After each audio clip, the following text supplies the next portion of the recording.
Ok, bah écoutez, on va pouvoir démarrer sur ce webinaire qui est consacré aux nouveautés Kalios Test qui viennent de sortir là au mois de début février.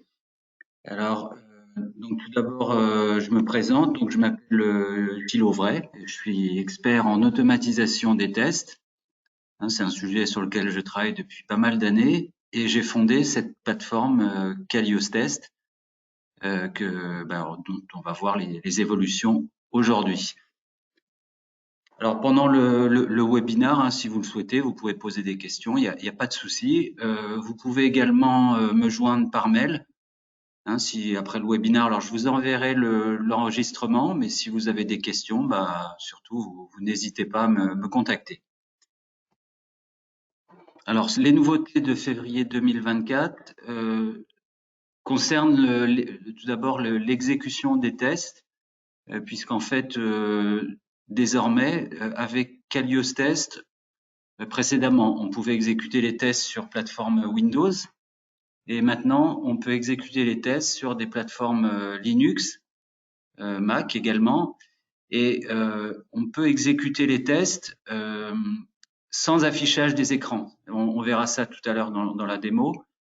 C'est-à-dire que vos tests s'exécutent, mais vous voyez pas les écrans s'afficher. Ça permet notamment quand on exécute des tests en mode la nuit, en intégration continue, pas sur son poste, mais en mode voilà, intégration continue, d'avoir d'accéder aux tests automatisés sans que ça utilise trop de ressources machines.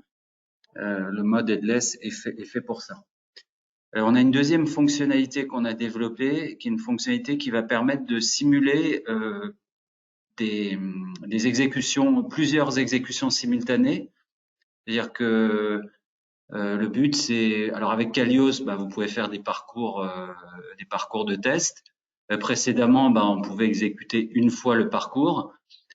Désormais, on peut exécuter ce même parcours, mais X fois en simultané. Donc, ça permet de, par exemple, quand vous avez un site e-commerce, de tester une recherche d'articles, par exemple, et de simuler que X personnes en même temps font cette recherche d'articles.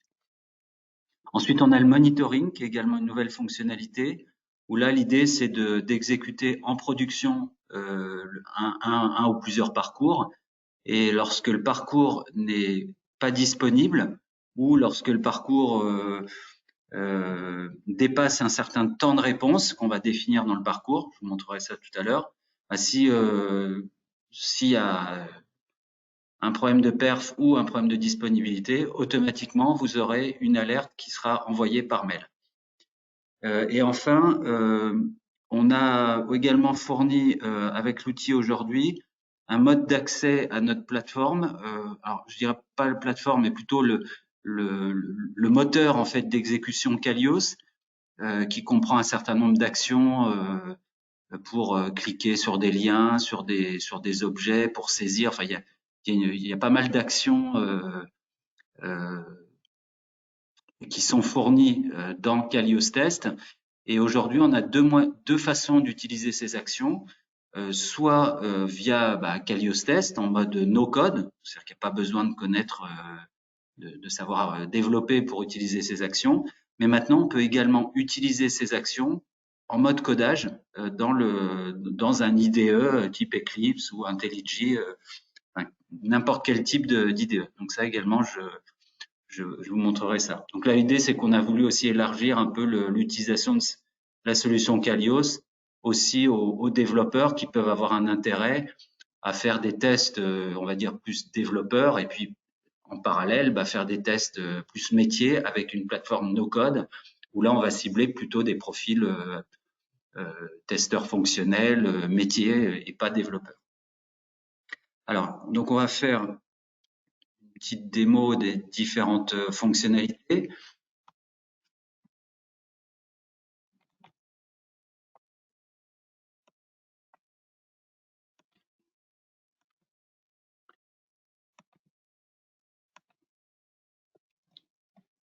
Déjà, je vais vous montrer l'exécution des parcours en mode ce qu'on appelle headless, c'est-à-dire sans affichage des écrans.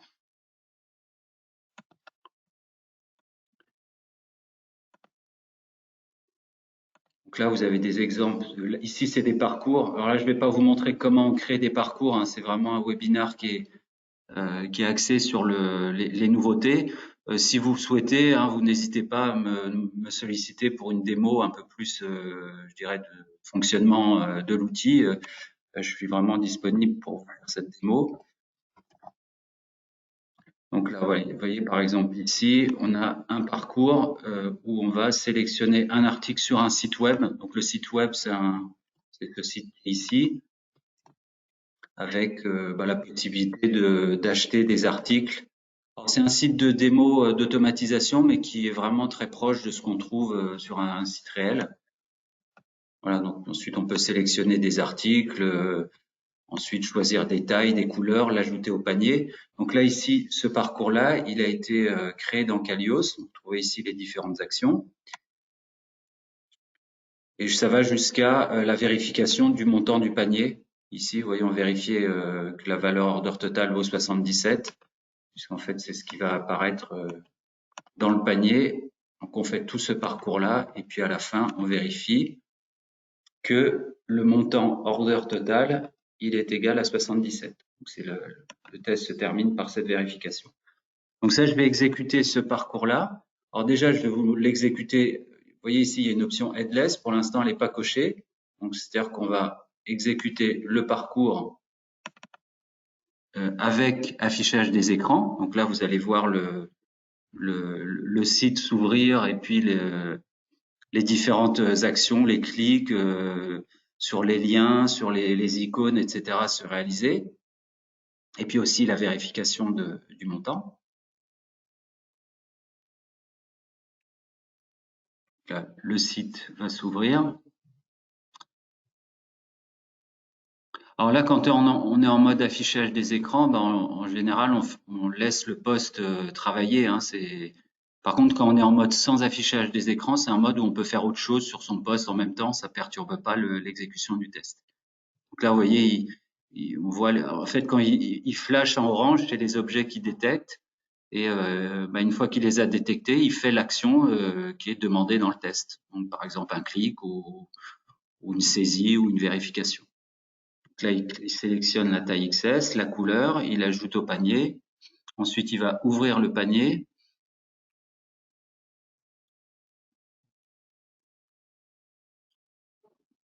Et vérifier le montant total du panier. Voilà. Voilà, donc ça, une fois que vous avez ce test-là, dans Calios, hein, vous avez un statut d'exécution qui vous dit si le test s'est bien passé, puis une trace. Alors, maintenant, on va faire le même test. Donc ça, c'est une nouveauté, en mode sans affichage des écrans. Vous allez voir, donc là, on va exécuter le même test. Vous allez voir que cette fois-ci, le test s'exécute, mais vous n'avez pas les écrans qui s'affichent.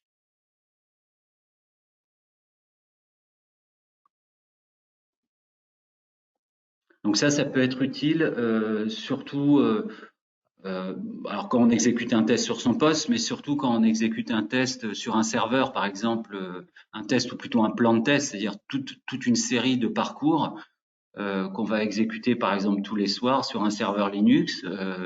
Et là, pour limiter je dirais l'utilisation de la machine, on lance ce plan en mode headless. Voilà, donc là, vous voyez, le test s'exécute et il n'y a pas l'affichage des écrans. Et on peut, comme je vous disais, on peut faire autre chose en même temps. Ça perturbe pas l'exécution du test.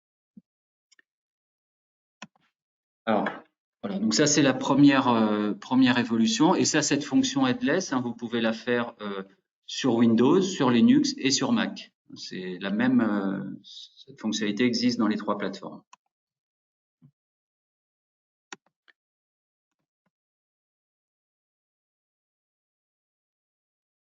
Alors, la deuxième évolution qu'on a faite, c'est le test, la simulation de navigateur.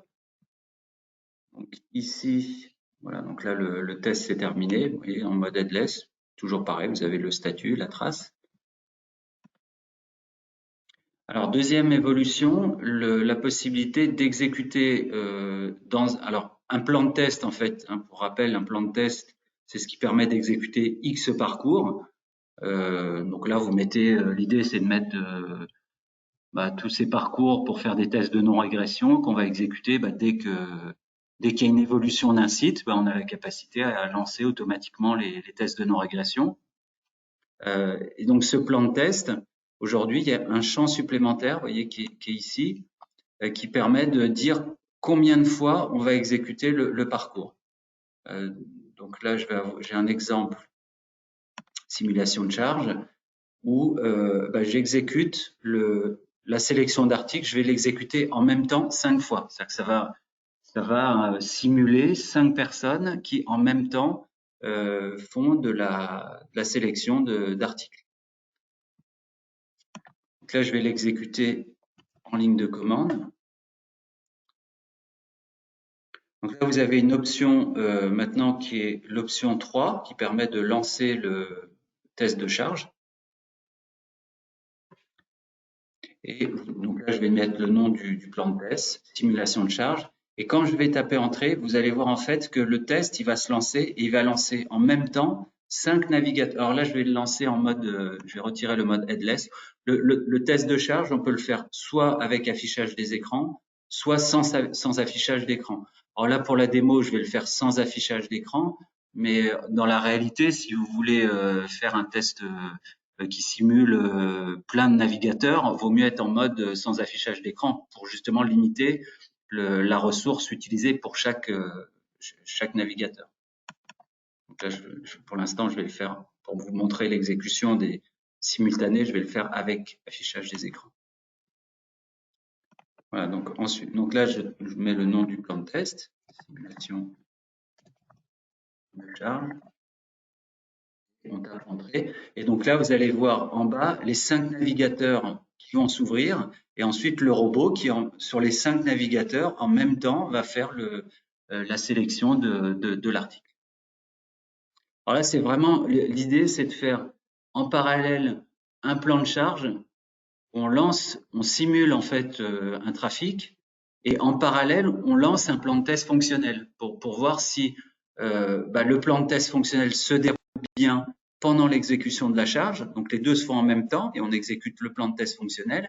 Et ce qu'on peut faire, je reviendrai tout à l'heure dessus, on peut rajouter dans le plan de test fonctionnel des alertes sur les temps de réponse pour, par exemple, se dire, tiens, je lance le test de charge et je veux quand même être alerté. Alors, s'il y a un test qui est en échec, je serai de toute façon alerté, mais je voudrais aussi être alerté, par exemple, si j'ai un temps de réponse au moment de l'affichage, par exemple, la liste des articles, si ça prend plus de 5 secondes avec la simulation de charge, je vais générer une alerte.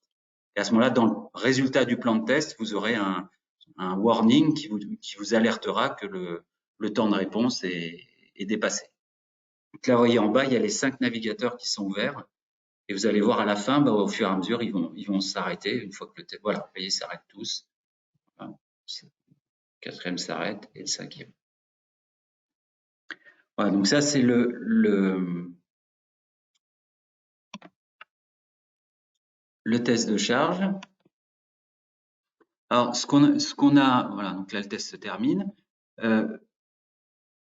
Donc ça, c'est la deuxième évolution importante. La troisième évolution, c'est un peu la même thématique de performance. C'est la partie monitoring. Donc là, le monitoring, c'est la possibilité déjà de rajouter dans ces tests des tests de temps de réponse. Je vous ai fait un exemple ici.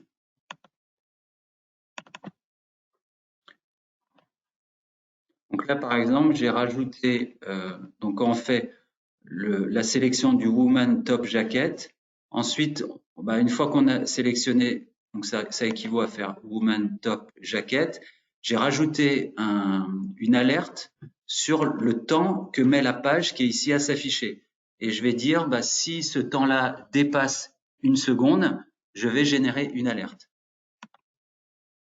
C'est ce qui est mis ici. Alors, c'est une évolution de l'action. En fait, quand vous créez des tests dans Calios, par défaut, dans chaque étape, il y a une action. Celle-là, elle est mise par défaut, qui a une action qui permet d'attendre le chargement de la page. C'est-à-dire, vous voyez, quand on fait Woman Top Jacket, quand on clique sur Jacket, il y a une page qui se charge et l'action Wait Loading Complete, c'est une action qui attend que la page nouvelle se charge. Et ce qu'on a fait, c'est qu'on a fait évoluer cette action qui est désormais paramétrable et vous pouvez mettre en paramètre un temps de réponse.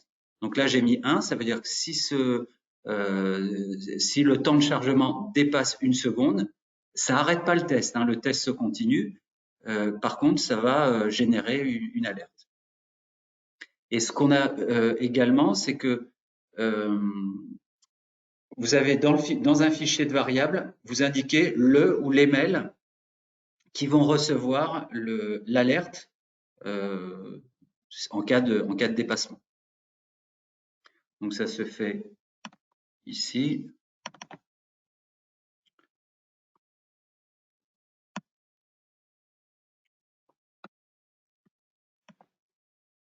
Donc là, SiteDemo, c'est en fait c'est l'application, vous voyez que sur lequel on fait le webinar.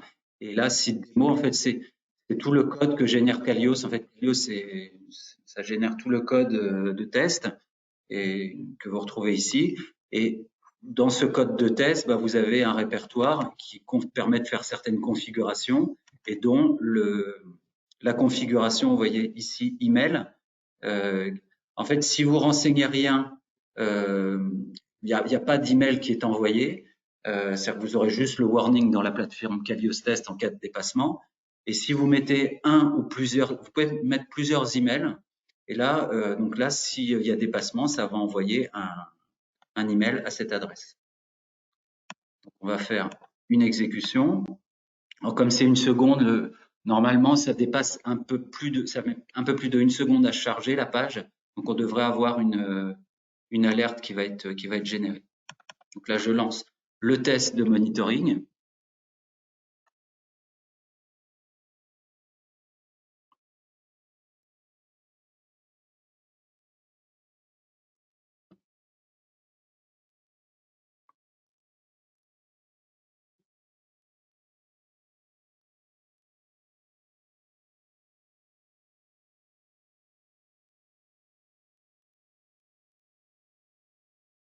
Le test de monitoring, il va jusqu'au l'affichage de l'article, hein, il ne va pas jusqu'au panier.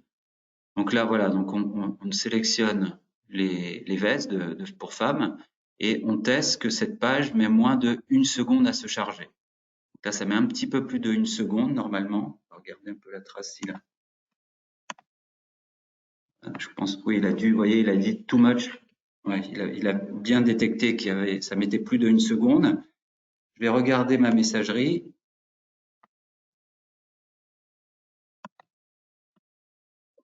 Oui, voilà. Vous voyez, ça a généré une alerte à demo@calios.com. C'est l'adresse que j'avais configurée dans le fichier et ça m'envoie un message qui dit qu'il y a un problème sur le parcours de monitoring.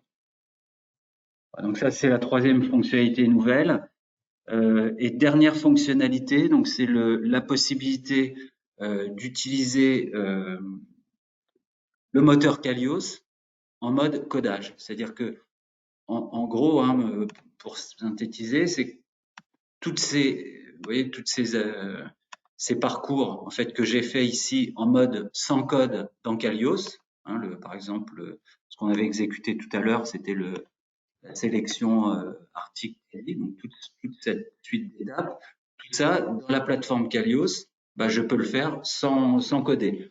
Et maintenant, vous avez la possibilité aussi de faire ces parcours et notamment de pouvoir utiliser toute la bibliothèque, vous voyez, d'actions par texte, mais pas que. Hein, vous pouvez aussi utiliser les actions par ID, par XPath, enfin toute la plateforme, toute la bibliothèque de la plateforme Calios. Vous pouvez l'utiliser en mode codage dans votre IDE comme Eclipse. Donc là, j'ai Eclipse. Bon, là, bien sûr, c'est du code, hein, donc on s'adresse pas du tout au même type de profil. Et là, vous avez un exemple de lancement du site, le même site hein, que je vous ai montré tout à l'heure. Donc vous mettez initweb, c'est ce qui permet d'initialiser il y a toute une phase Selenium où on initialise des capacités. Enfin, donc ça c'est centralisé dans cette fonction là. Et ensuite, là par exemple, on a fait une fonction chercher article qui commence par faire un send keys by text. Alors vous avez dans la doc, vous avez toutes les actions. Vous pouvez utiliser Calios, mais aussi en mode codage. Toutes les actions sont ici. Par exemple, les actions ici. Toutes les actions en mode texte. Par exemple, send keys by text. Send keys by text, c'est une action où vous mettez ici, par exemple, le texte, c'est le texte qui est à l'intérieur du champ. Souvent, le texte qui définit le champ, il est à côté. Ici, il est à l'intérieur. Donc, vous pouvez mettre aussi le texte qui est à l'intérieur, hein, avec l'action qui permet de saisir une valeur dans un champ. Et puis, on met en paramètre la valeur qu'on veut saisir. Et ça, on peut l'utiliser dans Calios, mais on peut aussi l'utiliser en mode codage. Et c'est ce qu'on a fait ici. On fait un send keys by text search entire store here. On met la valeur. Ensuite, l'utilisation click by text search pour permettre de cliquer ici sur l'icône. En fait, l'icône ici, il a un texte search qui est associé à l'icône. C'est pour ça qu'on peut utiliser l'action click by text. Et ensuite, click by text Juno Jacket, c'est ce qui permet de cliquer sur le texte Juno Jacket ici. Et ensuite, on appelle une deuxième fonction qui est ajouter panier, qui fait le click by text avec la taille XS, hein, c'est la taille XS ici, le blue, et par exemple, tiens, je vais rajouter le clic sur add to cart, donc je vous fais ici, click by text, puis après, on va mettre en paramètre add to cart. Un point virgule. Et la close, ça c'est une action pareille de la bibliothèque, une action textuelle qui est une action qui n'est pas sur un objet particulier, une action qu'on appelle nous sur composant, c'est l'action qui est ici, action sur composant, c'est l'action qui est ici qui s'appelle close, qui permet de fermer le navigateur. Voilà, donc là on va exécuter le test depuis Eclipse.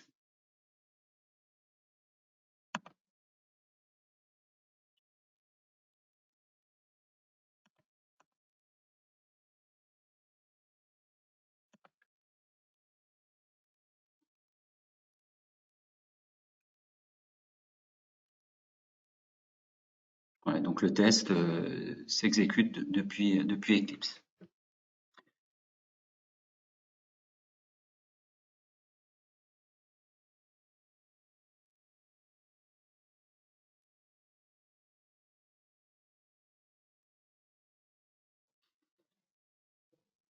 Voilà, et puis tout carte qu'on a rajouté. Voilà, écoutez, donc sont les évolutions qu'on a développées et qui sont disponibles hein, depuis le mois de février. Donc je vous enverrai par mail l'enregistrement de ce webinaire. Encore une fois, si vous avez la moindre question ou si vous voulez qu'on voilà, si vous souhaitez nous contacter, me contacter, je suis à votre entière disposition. Je vous remercie et puis écoutez, je vous souhaite une bonne journée. Au revoir. Bonne journée. Merci. Au revoir. Au revoir. Merci, bonne journée.